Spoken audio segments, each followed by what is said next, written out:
आप हमेशा देखते होंगे कि रोहतक में हर छोटे बड़े इवेंट में उद्योगपति राजेश जैन को शामिल करना आयोजकों की पहली पसंद होती है। बिजनेस में तमाम व्यस्तताओं के बावजूद प्रसिद्ध समाज सेवी कैसे बने राजेश जैन, जानिए उन्हीं की जुबानी हमारे विशेष कार्यक्रम एक खास मुलाकात में। देखिए एक खास मुलाकात में आज हमारे साथ हैं LPS भुसाड़ के MD राजेश जैन, एक ऐसी शख्सियत जो किसी पहचान की मोहताज नहीं है। आप सभी इन्हें बखूबी जानते होंगे। तो आज इन्हीं के जीवन से जुड़े कुछ अनछुए पहलुओं को इन्हीं की जुबानी जानेंगे। सबसे पहले तो आपका स्वागत है जैन साहब। शुरुआत करते हैं आपके जीवन से कि आपने जो एक बिजनेस में ये मुकाम हासिल किया है, कहाँ से शुरुआत किया था, किस तरह से आप आगे निरंतर बढ़ते गए? काम तो मेरे फादर ने शुरू किया था रोहतक में 1958 में, और मैंने अपनी इंजीनियरिंग करी 1980 में, और तब से मैं LPS के साथ अपनी कंपनी के साथ जुड़ा। और 1986 में मैं अपने फादर को अमेरिका ले गया था क्लीवलैंड क्लिनिक में और हार्ट सर्जरी के लिए। उस वक्त वो हुई नहीं, और जो सर्जरी तो आज रोहतक में हो जाती है वहाँ नहीं कर पाए, वर्ल्ड के सबसे अच्छे हॉस्पिटल में। तो तब से मैंने उसको एक्सपोर्ट का काम संभाला वहाँ पे, क्योंकि हम एक्सपोर्ट करते हैं, और उससे मैंने अपने एक्सपोर्ट को 40 डिफरेंट देशों में मेरी हमारे फास्टेस्ट की अपने प्रोडक्ट की सेल है, और ज़्यादा अमेरिका और यूरोप में ही है। अनफॉर्चुनेटली मेरे फादर की जो डेथ है वो 1990 में हो गई, और एट द एज ऑफ 58 हुई। वो अनफॉर्चुनेट है, नहीं तो आज जहाँ हम खड़े हैं उससे शायद हमारी कंपनी 100 गुना और बड़ी कंपनी होती, क्योंकि 1991 से ही इंडिया में जो है, जब नरसिम्हा राव की गवर्नमेंट आई तो जब ओपनिंग होनी शुरू हुई थी, और उसके बाद से फिर मैंने अपने काम को आगे बढ़ाया। 1998 में मैंने भुसाड़ के साथ ये जॉइंट वेंचर किया, जो स्विट्जरलैंड की कंपनी है। हाँ, मैं वही आपना चाहूँगा कि इंडिया में आपने एक बरसों से अच्छा अपनी कंपनी का नाम कमा के आप विदेश पहुँचे। विदेश में भी कई कंट्रियों में आप हुए, और जो दूसरी एक विदेश की जो कंपनी भुसाड़, उसके साथ आपको लाइन अप हुआ। ये किस तरह से उपलब्धि आपने हासिल की? वो मैंने 86 में उनके साथ काम करना शुरू करा था। तो जैसे जैसे हमारा रिलेशनशिप उनके साथ बना, और फिर हमने उनके साथ ऑफ़र किया, तो इनफैक्ट जो हमारा जॉइंट वेंचर है LPS इसका भुसाड़ के साथ, भुसाड़ की और 75 डिवीजन है वर्ल्ड वाइड, और उनका जॉइंट वेंचर कहीं नहीं, दूसरे जॉइंट वेंचर है सिर्फ हमारे LPS के साथ। और तो एक अच्छी कंपनी है भुसाड़, और काफ़ी हमें उससे लिवरेज भी मिला। तो आज LPS भुसाड़ के माध्यम से जो है, आज मेरे 2000 कस्टमर्स हैं इंडिया में। तो जो आपकी प्रधानमंत्री का मेड इन इंडिया का एक सपना है, और आत्मनिर्भर भारत का सपना है, तो उससे हमारा उस पर जुड़ाव है। कि आज जितनी भी आपकी मेट्रो रेलवेज बन रही हैं, तो उसके आज हमारे पास 10-10 साल के कॉन्ट्रैक्ट्स हैं। चाहे लोकोमोटिव है, जितना इंफ्रास्ट्रक्चर का प्रोजेक्ट है, विंड एनर्जी है, सोलर एनर्जी है, और आपका डिफेंस का सेक्टर है। तो जितने भी ग्लोबल मल्टीनेशनल्स हैं और जो इंडिया की अच्छी कंपनी है, हमारे कस्टमर्स हैं। आज कितने लोग कर्मचारियों के साथ आपने इस कंपनी को खुटिया किया था? आज किस पोजीशन में, कितने आपके साथ कितने लोग रोजगार दे रहे हैं आप?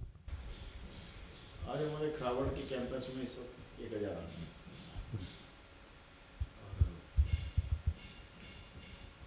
जब शुरुआत की थी आपने तब? शुरुआत तो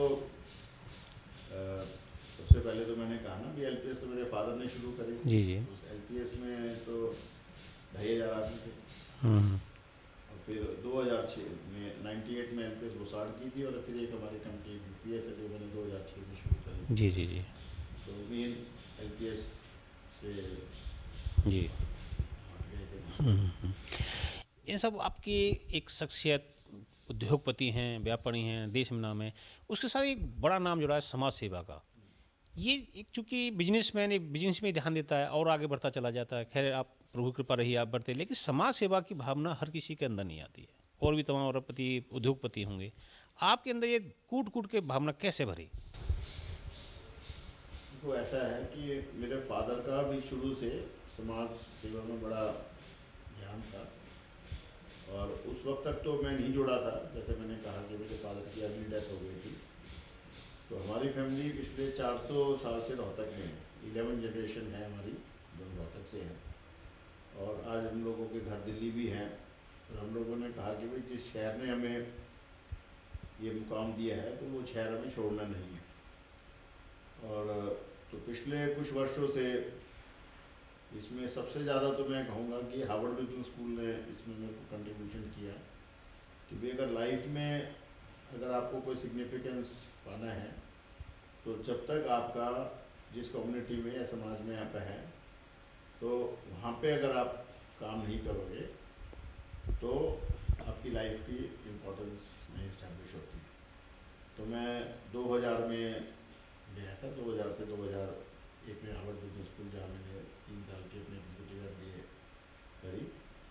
तो उसके बाद से आप लगाइए कि भाई 2005-06 से मैंने अपने यहाँ समाज से जुड़ना शुरू करा था।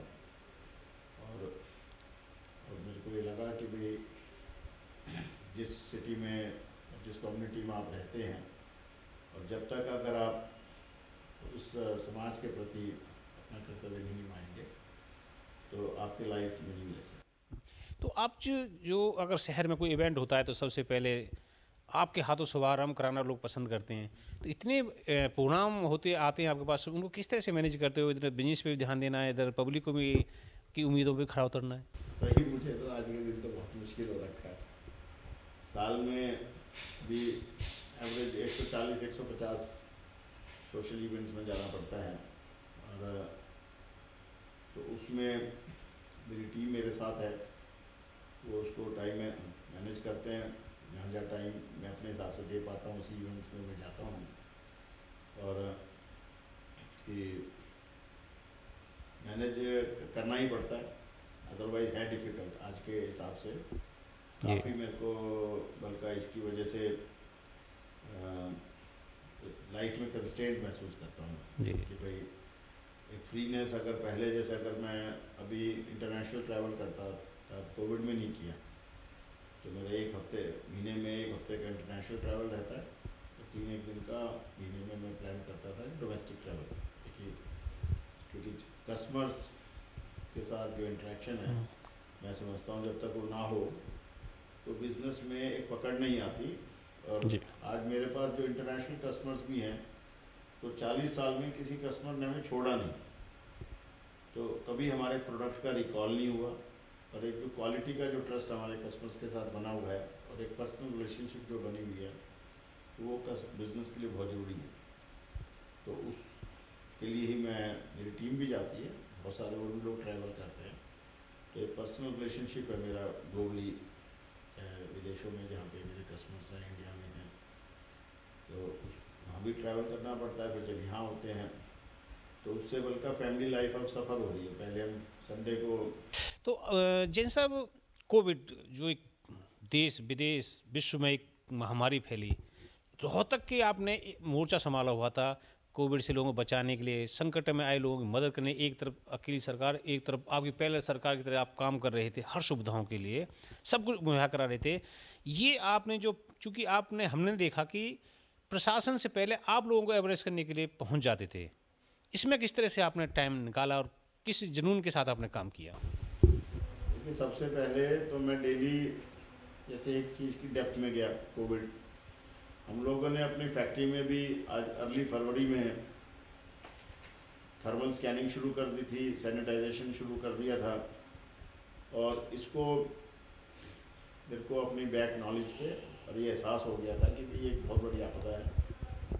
और फरवरी में भी, इवन मार्च में फर्स्ट लॉकडाउन से पहले भी, जब मैंने जिला परिषद में हमारी मीटिंग हुई, तब मैंने उस दिन सब सोशल ऑर्गेनाइजेशन से कहा कि भाई हमें अगर लॉकडाउन होता है तो लोग अपने घरों में कैसे 3 दिन, 1 हफ्ता, 2 हफ्ते, 3 हफ्ते रहें, तो उस वक्त हमारा क्या कर्तव्य होगा वो हमें देखना है। तो उस वक्त तो लोगों को ये बात समझ नहीं आई कि भाई क्या कह रहे हैं। और वो बिल्कुल, हमने सोशल मीडिया के माध्यम से आपको देखा था, लगातार आप लोग अवेयरनेस कर रहे थे। तो उसमें फिर मेरे को जब इतनी बड़ी लॉकडाउन की आपदा आई, तो जितनी सारे यहाँ सोशल ऑर्गेनाइजेशन, सती साई दास है, हरिओम सेवा दल है, मानव सेवा संस्थान है, रोटरी क्लब है, तो उन सब के माध्यम से मैं साथ में जुड़ा और जो मेरे से बन सका वो मैंने किया। इवन सिविल हॉस्पिटल को जो उस वक्त हाँ, मतलब आपने पीजीआई सिविल हॉस्पिटल तो के लिए सुविधाएं मुहैया कराई, संसाधन मुहैया कराए। जो RT-PCR की मशीन है, हाँ। तो सिविल हॉस्पिटल को हमने दी, क्योंकि जिससे कि आधे घंटे में टेस्ट हो जाता है। और बल्कि सबसे ज़्यादा फ़ायदा शायद उसको पुलिस का हुआ है। तो कहते हैं कि भाई अगर मेडिकल जाते हैं तो पूरा दिन लग जाता है, अब सिविल हॉस्पिटल में जब हम पेश करना होता है किसी को, तो हमें 2 घंटे के अंदर रिपोर्ट मिल जाती है। तो ये कि जो प्लानिंग, चूंकि आप रिसर्च कर रहे थे कि दूसरे देशों में किस पोजीशन में पड़े, उसी तरह से आप वो कर रहे थे। ये अचानक आपने लोगों के लिए जो जो एक संकट में लोग थे, जरूरतमंद लोग थे, लॉकडाउन था, भूखमरी की हालत में लोगों में पहुंच गई थी, उनकी भी आपने बहुत अच्छे लेवल पे व्यवस्थाएं की थी। वो कैसे प्लान बनाया आपने? प्लान तो ये है कि भाई साथ में पूरी टीम थी, उसमें मंजू पालीवाल भी कोऑर्डिनेट कर रहे थे, सारी संस्थाएं थी। मैंने तो सिर्फ अपना ये फर्ज समझा कि भाई इस नहीं, आर्थिक रूप से सारी संस्थाएं आप पे ही डिपेंड थी, क्योंकि संस्थाओं के पास तो कुछ था नहीं, वो आपके माध्यम से ही चीज़ें आगे बढ़ा रही थी। बस अपना ये फर्ज समझा कि भाई जो मेरे से हो सकता है इस कोरोना के टाइम पे, और मैं आउट ऑफ द वे जाके उसको करूँ, और तो जो मेरे से बन सका वो मैंने एक मानवता के नाम पे किया। अब की एक व्यस्त लाइफ है, समाज भी देख रहे हैं, बिजनेस भी देख रहे हैं, तो एक पर्सनल लाइफ में मैं आना चाहूँगा। तो परिवार में आप किस तरह से टाइम फैमिली के साथ में आप ऑब्जर्व करते हैं, क्योंकि जरूरत तो परिवार को भी है आपकी, आपके साथ रहने की। तो फैमिली लाइफ अब पहले से थोड़ी सी डिस्टर्ब होने लगी है इस सोशल और एंगेजमेंट की वजह से। ये आज अब मैंने बल्कि पहले मैं सैटरडे भी ऑफिस जाता था, अब सैटरडे ऑफ, अब आज भी सुबह से 3 जगह फंक्शन में, तो महसूस ही नहीं होता कि भी आज छुट्टी है। और जितने भी संडेज हैं और ज़्यादा बिजी होने लग गए। पहले ताश खेलते थे हर संडे को, तो ताश भी बंद हो ताश ही गई, बंद। क्योंकि अब उसको मैनेज कर रहे हैं। और जो आज भी फैमिली के साथ टाइम तो जो मिलता है वो निकालते हैं। और तो कई बार इसमें स्ट्रेस भी फील होता है कि भाई जितना टाइम फैमिली के साथ देना चाहिए नहीं दे पाते। एक हर इंसान की अपनी एक खुशी होती है, जज्बा होता है प्रशंसा की, मेरे को गाने पसंद है या मुझे मूवी। आपको क्या शौक है स्पोर्ट्स की तरफ से या मनोरंजन की तरफ से, आप क्या लाइक करते हैं? आज भी मैं सुबह रोज़ 4:30 बजे उठता हूँ, 1.5 घंटा सुबह जिम करता हूँ, शाम को आके अभी थोड़ी सर्दी में नहीं तो अदरवाइज स्विमिंग करता हूँ डेली। आज भी पिक्चरें देखना मेरे को बड़ा अच्छा लगता है। अब तो जो पहले तो बहुत पिक्चरें देखता था मैं, और ऐसी कोई पिक्चर नहीं थी जब कॉलेज टाइम पे भी कि भी छूट जाए।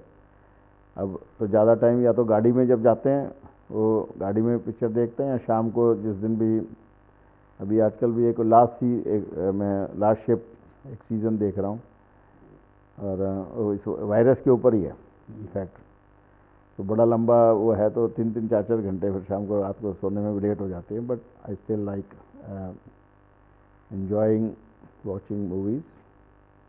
और मेरा डेली का अपना, मैं किसी दिन भी मिस नहीं करता अपनी एक्सरसाइज। और फैमिली के साथ अभी भी साल में 1 ट्रिप या 2 ट्रिप तो लेते हैं, कि उसमें हमारा कोशिश करते हैं कि भाई 10 दिन के लिए go together with the family.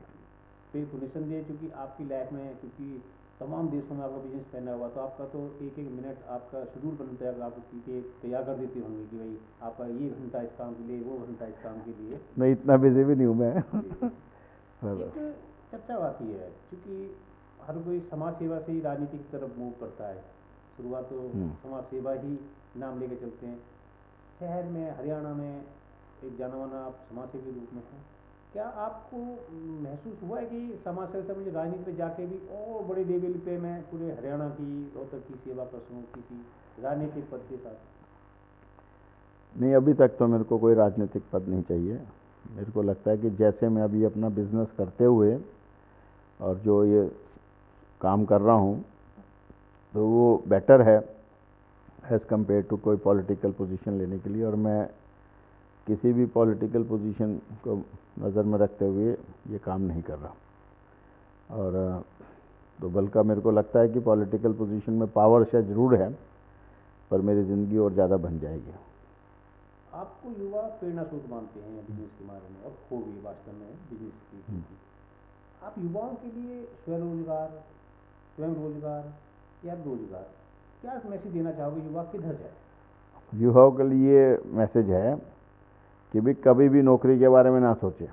आज हमें भी काम करने के लिए लोग चाहिए, पर जिस वक्त अगर वो कॉलेज में हैं तो उस वक्त अपने 4 या 5 लड़कों का ग्रुप बना के चलें, और बल्कि जब फर्स्ट ईयर से ही जाएं और ये सोच के करें कि भाई हमें मिलके 4 या 5 लड़कों को काम करना है।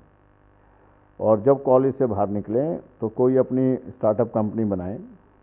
2-3 साल कॉलेज के माध्यम से भी जो अपॉर्चुनिटी है, तो एक बारी ज़रूर ये कोशिश करें कि हमें अपना काम इस्टेब्लिश करना है, और उसी जो कॉलेज लाइफ में फर्स्ट डे से ये सोच के चलें कि भी मैं तो अपना काम शुरू करूँगा, जॉब नहीं करनी।